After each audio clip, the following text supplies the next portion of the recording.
বন্ধুরা, আজ আমি বানাবো ব্রকলি। একদম তেল মশলা দেব না, এটাতে কম দিয়েই বানাবো। ব্রকলিগুলোকে কেটে সিদ্ধ করে রেখে দিয়েছিলাম। আমি দিয়ে দিলাম সম্বাসে পাঁচফোড়ন, আলু ব্রকলি দিয়ে দিলাম সাথে, দিয়ে খালি কড়াইতে কিছুক্ষণ ভেজে নেব তেলের মধ্যে। নুন হলুদ দিই নেই, অনেকটা ভাজা ভাজা হয়ে গিয়েছে। এখন দেব আমি নুন হলুদ দিয়ে এটাকে ভাজবো ভালো করে। হয়ে গিয়েছে কিছুটা ভাজা। এখন দেবো আদা, কাঁচা লঙ্কা, টমেটো, সাথে একটু ম্যাগি মশলা দিয়ে দেবো। অন্য মশলা আর দেবো না, একটু ম্যাগি মশলা দিলে ভালো হয়, তাই একটু ম্যাগি মশলা দিয়ে দিলাম। দিয়ে এটাকে ভালো করে ভেজে নেব।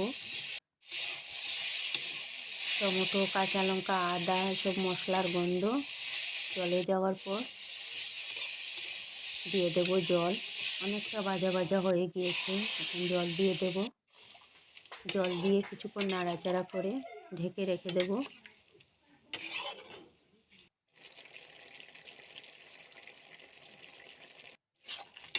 5 মিনিটের মতন আমি ঢেকে রেখে দিয়েছিলাম।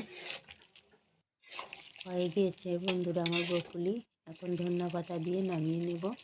বন্ধুরা, কেমন হয়েছে আমার নিরামিষ ব্রকলি জানাবে। দারুণ হয় খেতে, ভীষণ সুন্দর হয়।